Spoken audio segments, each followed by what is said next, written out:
അക്ഷയ വീണ്ടും ചേരുന്നുണ്ട്. അക്ഷയ, കഴിഞ്ഞ ദിവസത്തെ കാര്യം നമ്മൾ അറിഞ്ഞു. അങ്ങനെ ഒരു സംഭവമൊന്നും ഉണ്ടായിരുന്നില്ല എന്ന് മനസ്സിലാക്കുന്നു. ആരോഗ്യ സംബന്ധമായിട്ടുള്ള പ്രശ്നങ്ങൾ മെഡിസിൻ എടുക്കുന്ന ആളായിരുന്നോ എന്നൊക്കെയുള്ളതിൽ നമുക്ക് കൂടുതൽ വ്യക്തത വരേണ്ടതുമുണ്ട്. ജയിലിൽ എന്ത് സംഭവിച്ചു എന്നുള്ളതിനെക്കുറിച്ച് അറിയാമോ?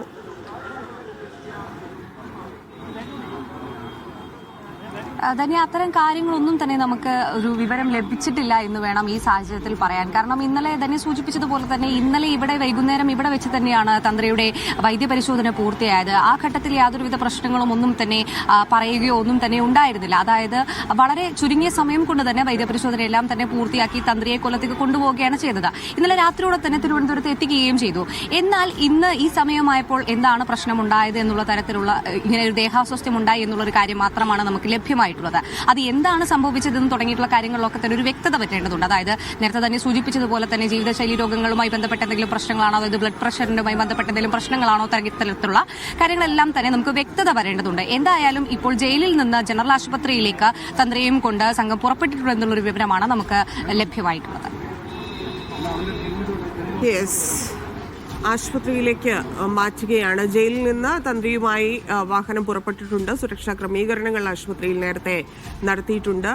ജയിലിൽ ദേഹാസ്വാസ്ഥ്യം ഉണ്ടായെന്നാണ് അറിയാൻ സാധിക്കുന്നത്. അസുഖബാധിതനായിരുന്നു എന്നുള്ള വിവരങ്ങൾ ലഭ്യമായിട്ടില്ല. അതിനപ്പുറത്തേക്ക് ഇതിൽ വാങ്ങുന്നത് ഉൾപ്പെടെയുള്ള അന്വേഷണവുമായി ബന്ധപ്പെട്ടുള്ള അല്ലെങ്കിൽ കേസുമായി ബന്ധപ്പെട്ടുള്ള കാര്യങ്ങളിൽ എങ്ങനെയാണ് എന്നൊക്കെയുള്ളത് അറിയണം. ആശുപത്രിയിൽ തുടരേണ്ട സാഹചര്യം ഉണ്ടെങ്കിൽ ഏത് രീതിയിലായിരിക്കും ചോദ്യം ചെയ്യൽ ഉൾപ്പെടെയുള്ള കാര്യങ്ങൾ എന്നതും അറിയേണ്ടതുണ്ട്. എന്തായാലും ജയിലിൽ വെച്ചാണ് തന്ത്രിക്ക് ഈ ദേഹാസ്വാസ്ഥ്യം അനുഭവപ്പെട്ടിരിക്കുന്നത്. അതിനുശേഷം ഇപ്പോൾ ആശുപത്രിയിലേക്ക് മാറ്റാനുള്ള നടപടികളിലേക്ക് കടന്നിരിക്കുന്നു. അവിടെ നിന്ന് തിരിച്ചിരിക്കുന്നു, ജനറൽ ആശുപത്രിയിലേക്ക് തിരിച്ചിരിക്കുന്നു എന്നാണ് മനസ്സിലാക്കുന്നത്.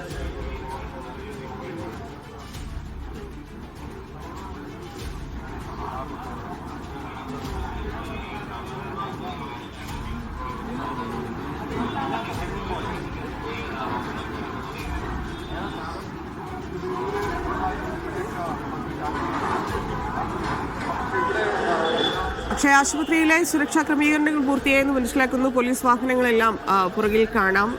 തന്ത്രി അങ്ങോട്ട് കൊണ്ടുവരികയാണോ? ജയിലിൽ നിന്ന് പുറപ്പെട്ടിട്ടുണ്ടോ? അത് തന്നെ ജയിലിൽ നിന്ന് പുറപ്പെട്ടിട്ടുണ്ടോ എന്നുള്ളൊരു വിവരമാണ് നമുക്ക് ലഭ്യമായിട്ടുള്ളത്. ദേഹാസ്വാസ്ഥ്യം ഉണ്ടാകുന്നത് ഏതാണ്ട് ഒരു 11:30 കൂടിയിട്ടാണ്. അതിനുശേഷമാണ് ആ ഒരു വാർത്ത നമുക്ക് ലഭ്യമാകുന്നതും. ദേഹാസ്വാസ്ഥ്യം അനുഭവപ്പെട്ടു. ആ തരത്തിൽ ഉടൻ തന്നെ ജനറൽ ആശുപത്രിയിൽ എത്തിക്കും. നിലവിൽ അവിടെ നിന്ന് ഇപ്പോൾ പുറപ്പെട്ട് കഴിഞ്ഞു. അതിനുള്ള പൂർണ്ണമായിട്ടുള്ള പോലീസും മറ്റു കാര്യങ്ങളും ഒക്കെ തന്നെ ഇവിടെ സജ്ജമാണ്. അവരെല്ലാം തന്നെ എത്തി എല്ലാ സുരക്ഷാ ക്രമീകരണങ്ങൾക്കും റെഡിയായിട്ട് തന്നെ നിൽക്കുകയാണ്. എപ്പോഴാണ് അവരെത്താൻ കഴിയുക എന്നുള്ള കാര്യത്തിൽ നമുക്കൊരു വ്യക്തതയില്ല. എന്തായാലും അവിടെ നിന്ന് പുറപ്പെട്ട് കഴിഞ്ഞു എന്നുള്ള വിവരമാണ് നമുക്കിപ്പോൾ ലഭ്യമായിട്ടുള്ളത്.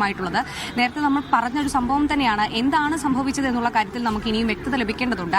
ചെറിയ BP-യുമായി ബന്ധപ്പെട്ട കാര്യങ്ങളാണോ, അത് ആരോഗ്യ പ്രശ്നങ്ങൾ അതീവ തീവ്രമായിട്ടുള്ള ഒരു പ്രശ്നമാണോ, തീവ്രമായിട്ടുള്ള കാര്യമാണോ ഉണ്ടായത് എന്നുള്ള കാര്യങ്ങളൊക്കെ തന്നെ നമുക്ക് ഈ ഒരു പരിശോധനയ്ക്ക് ശേഷം മാത്രമേ അതിനകത്തൊരു കൃത്യമായിട്ടുള്ള ഒരു വ്യക്തത നമുക്ക് വരുത്താൻ കഴിയുള്ളൂ.